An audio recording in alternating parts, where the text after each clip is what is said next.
Kaip ir kiekvienam gyvenime etape reikia kažką išbandyti naujo. Aš teiksiu paslaugą plytelių pjovimas 45 laipsnių kampu.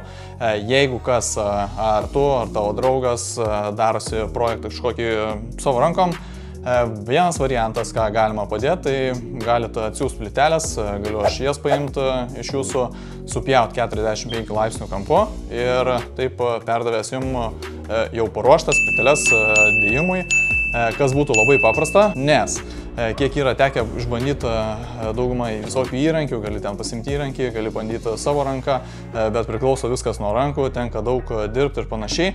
Tai man teko išbandyti naują įrankį, jisai man kaip tik asmeniškai labai patiko. Tai labai gerai jisai išpjovė, net nustebau pats, kaip gerai galėjo išpjauti plyteles. Pirmą kartą jau aš naudodamasis tuo įrankiu, bepjaudamas pačią plytelę, išpjovau ją visiškai tobulai, gavosi taip, kad dar reikia šiek tiek pareguliuoti patį įrankį, jo aukštį, taip sureguliuojant jį, kad liktų kažkiek glazūros, nes aš reguliavau taip, kad jisai kiek įmanoma daugiau nupjautų, jisai nepažeidė tos glazūros, gal aišku keliose vietose, kaip man užstrigo tas įrankis šiek tiek, reikėjo pareguliuoti plytelę, tai šiek tiek daužėsi, bet esmė tame vaizdas buvo tiesiog stulbinantis. Kampas buvo išpjautas 45 laipsnių kampu tiksliai, jisai buvo aštrus, teko, jeigu tuos apskilimus kalbant, teko su labai mažai pastangom, su šlifavimo lapeliu, paimti ir nušlifuoti tą visą lygiai, gražiai, švariai, tvarkingai. Tokius dalykus gali pasidaryti pats namie, be abejo, bet jeigu kas, gali atsiųsti man, padarysim, pašlifuosim, sutvarkysim tą pačią plytelę ir su atitinkama kaina. Aš pirmą kartą, kai bandęs 45 laipsnių kampą pjauti, tai buvo visiškai košmariškai. Buvo rekomenduojama man pasidėti pačią plytelę 45 laipsnių kampu ir su kampiniu šlifuokliu pjauti taip tiesiai. Tai sutinku, viskas atrodo gerai, bet nuo daugumoje variantų, nuo diskelio pasirinkimo, nuo pjovimo greičio, nuo tavo tempo, nuo detalumo, kiek tu pasižiūrėsi idealiai į tą kampą, gali palikti apskilimus, gali netyčia pataikyti, taip atrodytų sugadindamas ypač tokią plytelę, jeigu reikia išpjauti L formą aplink langą, tai gali ją ir sugadinti, nes ten tenka pasitelkti savo įgūdžius, savo rankas, savo kampinius šlifuoklius, tiek specialius įrankius, kad tu tą kampą šlifuotum taip, kaip jisai turėtų atrodyti. Nes tokiu atveju, jeigu kažkas netitinka, kampas neprisiglaudžia, jisai nueina į vieną į kitą šoną ir tuo pasiekoje gaunasi prastas vaizdas arba tiesiog nesigauna padaryti. Tai jeigu kas turi, siūs plytelės, kontaktus rasi apačioje vaizdo įrašą, visą laiką bus vaizdo įrašo apačioje. Pamatysi, kaip kas gavosi. Vaizdo įrašą aš padariau pjovimo metu realiu laiku, tai vieną plytelę teko, kokį pavyzdį aš turėjau, tai buvo plytelė, atrodo, 40 ant 25, kažkas tokio panašaus.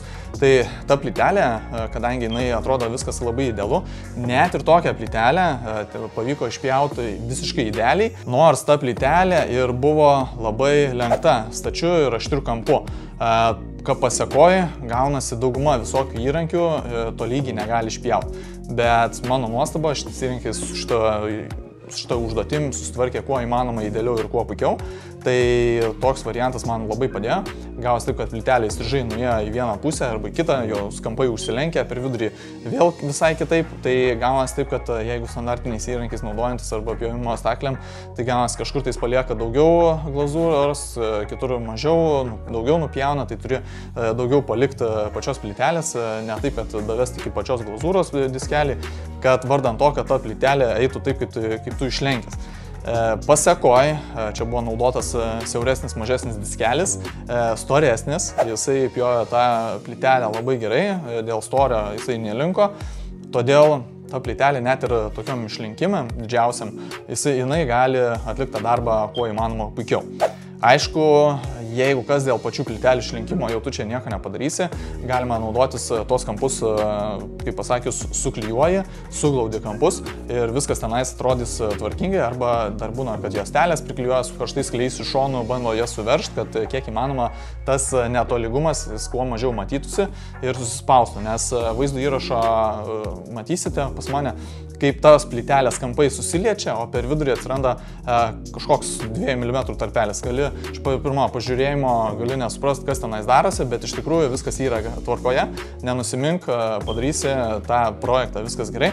Tai ką aš noriu pasakyti, jeigu turi kažkokį projektą, nori įsigyveninti 45 laipsnių kampą, puiku. Tai gera mintis, gali susisiekti su manim, mes padarysim tas plyteles 45 laipsnių kampą taip, kaip jisai turi būti, arba deda tas plyteles, tu ateisi pasimsi iš mūsų ir gausis, tu galėsi susidėti. Taip, kad gali susisiekti, kontaktai yra aprašyme, vaizdo įraše, gali parašyti tiesiog labas, gali WhatsApp'u susisiekti, Viberiu, pasižiūrėti, YouTube'ai komentarą parašyti, jeigu kas gali mes susisiekti ir įgyveninti taip tą tikrą projektą.